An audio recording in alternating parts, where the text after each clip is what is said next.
નરકલોક નરકલોક કેવું હોય છે? નરકલોકના માર્ગ, યમદૂતોના સ્વરૂપો અને નગરલોકનું વિવરણ ચાલો આપણે જાણીએ. સનતકુમાર કહે છે, હવે 4 પ્રકારના પાપોથી લોકો યમલોકમાં જાય છે. તે ઝઘડા પ્રાણીઓ પરવશ થઈ એ ત્રાસજનક ભયંકર લોકમાં જાય છે.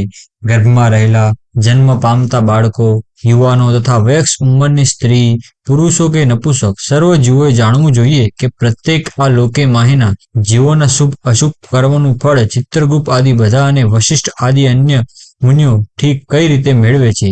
એવો કોઈ પ્રાણી છે જ નહીં જેઓ મૃત્યુ પછી યમલોકમાં જતા નથી. પોતે કરેલા કર્મોના ફળ દરેકને ભોગવવા જ પડે છે.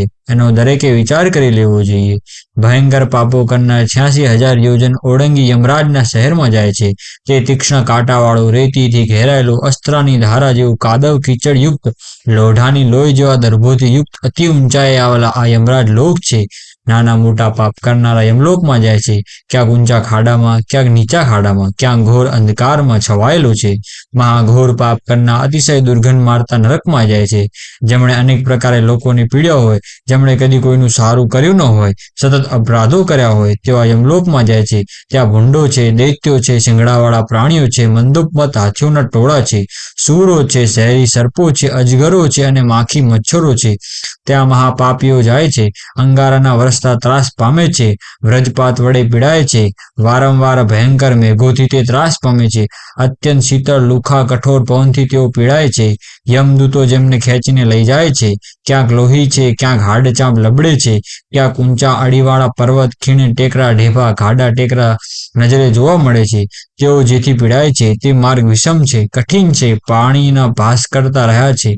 નિર્જન અવાવરી કેડીઓ જ્યાં દુષ્ટો પીડાય છે, ત્યાં તેઓ શોક કરતા રડે છે, ચિત્કારે છે.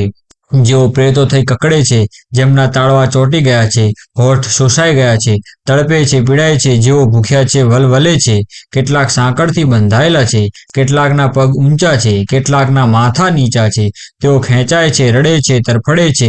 આવી યાતનાઓ તે સઘળા પાપીઓ વેઠે છે. અહીં કેટલાકના નાક કાન કપાયા છે, કેટલાકની આંખો છેદાઈ ગઈ છે, કેટલાકના લિંગ તથા વૃષણ પણ છેદાઈ ગયા છે, અગર કપાઈ ગયા છે, કેટલાકના અંગ ભાગથી વિંધાય છે. કોઈ બળે છે, કોઈ ટળવળે છે, તો કોઈ આશ્રય મદદ માટે ચિત્કારે દોડે છે. જેઓએ ઘોર પાપ કર્યા છે, નાના પાપ કર્યા છે, મોટા પાપ કર્યા છે, જેમણે પાપ કર્યા છે અને કરાવ્યા છે, પાપ કરવાની પ્રેરણા આપી છે, તેઓ સઘળા આ પ્રકારની કે એથી ખરાબ નરકની યાતનાઓ ભોગવે છે. જેઓ સાચા હૃદયથી દાન દીધું હોય, દાનનું પાથું લઈ ગયા હોય, તેઓને યમદૂતો સન્માને છે. તેમને સ્વર્ગનો માર્ગ મળે છે.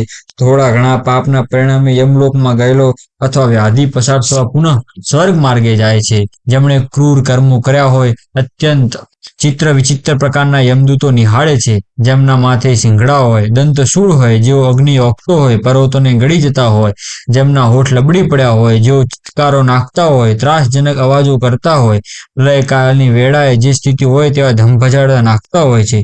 આદિ વિકૃત જુગુપ્સા પ્રેરક ચહેરો મહોરો ધરાવતા યમદૂતો તેમને ફફડાવે છે, દાટી દે છે અને ત્રાસ આપે છે. નક્કી છે, ચહેરો મહોરો ધરાવતા યમદૂતો તેમને તડફડાવે છે.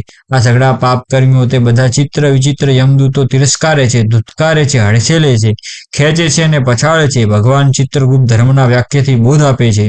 ચિત્રગુપ્ત નારકી જીવોને બોધ આપતા કહે છે, અરે ઓ પાપી કરનારા જીવો, તમે પણ પાપ કર્યા છે, પારકા દ્રવ્યો લીધા છે, પારકીઓ સ્ત્રીઓને ત્રાસ આપ્યો છે, તેમની સાથે વિચાર કર્યો છે. તમે જાતે જે કર્મ કર્યું છે તે આ ભોગવાઈ રહ્યો છે. તો પોતાના નાશ માટે તમે પાપ કર્મ કેમ કર્યું છે? તમે તમારા પાપ કર્મથી હમણાં પીડાઈ રહ્યા છો, તો પછી બળાપા કેમ કરો છો? પોતાના કર્મો તમે ભોગવો છે, એમાં કોઈનો દોષ જરાય નથી. હે રાજાઓ, તમે દરેક પ્રકારે પ્રજાને પીડી છે, ત્રાસ આપ્યો છે, માટે કર્મ ફળે ભોગવો. તમે ઘણા પાપો કર્યા છે, માટે રાજાએ તમે આ બધું ભોગવો. યમદૂતો જે શિક્ષા કરે છે તે ભોગવો. સંતકુમાર કહે છે, આમ ઘણો ઠપકો તેમણે અપાય છે. યમરાજા પણ તેમને ધમકાવે છે, ફફડાવે છે અને ત્રાસ આપે છે. એ રાજાઓ આથી શોક કરે છે, વિલાપ કરે છે. તેથી યમદેવ દૂતોને કહે છે, અરે ઓ ચંડ અને મહાચંડ, તમે આ રાજાઓને બળપૂર્વક અગ્નિમાં નાખીને તેમને શુદ્ધ કરો. સનતકુમાર કહે છે, તે પછી તે રાજાઓ પગેથી પકડીને ચક્કર ચક્કર ફેરવવામાં આવે છે, ઉછાળે છે. હવામાં તેઓ ચકરાઈને નીચે આવે છે, પુનઃ ઝીલાય છે. તેમને શિલા સાથે, વૃક્ષો સાથે પછાડે છે. તેમના કાનમાંથી, આંખમાંથી લોહી નીકળે છે. તેમને સમુદ્રમાં ફેંકે છે. ત્યાં 7 કરોડ અને 28 યોજન જમીન નીચે 7મા તળિયે છેડે ઘોર અંધકારમાં તેઓ પડી રહે છે.